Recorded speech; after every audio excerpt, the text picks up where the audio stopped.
அர்த்தம் அவர் சொன்னது உண்மை. இங்கே கட்டுப்பாடு இருக்கு, இந்தியாவில் கட்டுப்பாடு இல்லைன்றது கரெக்டு. ஆனால் இந்தியாவில் வந்து இடது பக்கம் போயாகும் ரோட்டில், இங்கே வந்து வலது பக்கம் போகும். ஆனால் இந்தியாவில் பார்த்தீங்கன்னா இடது பக்கம் போனாலும் ஆப்போசிட் டிராஃபிக் அங்கே வந்து அவனுக்கு அமெரிக்காவில் வாழ்ந்து நாசம் நியூஸா கிடைக்கல, நம்ம ஊர்ல வலது பக்கத்தில் விட்டு ப்ராக்டிஸ் பண்ணிட்டு அது ஒரு.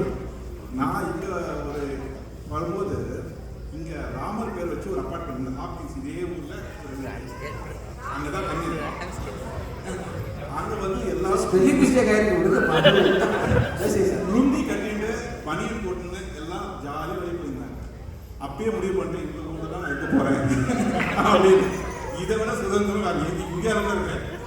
இந்தியாவில் வெளியே போகிறதா சட்டை குளிர மாட்டேங்குதா? சரி சார்.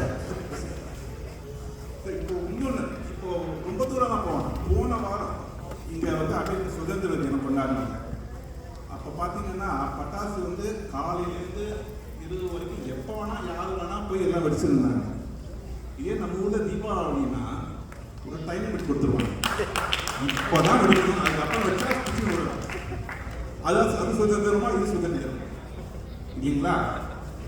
இன்னொன்று நம்ம முத்துத்தாரோடைய நண்பரை பற்றி பேசுகிறோம், உலகநாயகன். உலகநாயகன் நண்பர் வெளியே அவர் வந்து தசாவதாரம்னு ஒன்று எடுத்தார்.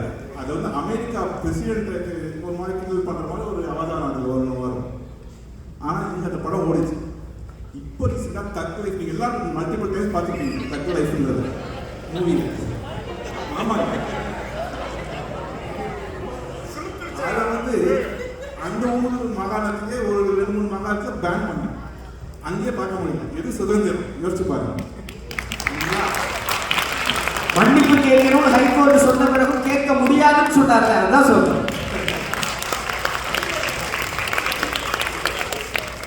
ஒரே ஒரு லாஸ்ட் ஒரு பாயிண்ட் வந்து நிறைய பேர் பேசியிருந்தாங்க பெண் சுதந்திரம் பற்றி. இப்பயும் இந்தியாவில் இருக்கிற ஒருத்தர் இந்த கும்பல இருக்கிறவங்க தான் சொல்லியிருக்காரு, பெண்ணு நினைக்காத, பெண்ணுனா சாப்பிட்டு கிடையாது அப்படின்னு. யாருன்னு உங்களுக்கே தெரியும், பின்னாடி போயிட்டு இருக்காரு அவருதான். பெண்ணுனா சாப்பிட்டு நினைச்சாத அப்படின்னு. அவர் கொஞ்ச நேரம் நிகழ்ச்சி பார்க்கலாம் வந்தாரு. அது ஈவன் 2024 சொல்ல வேண்டியதா இருக்கு இந்தியாவில் இல்லைங்களா? சுதந்திரம் வரும்போது நிச்சயமா நன்றி நன்றி.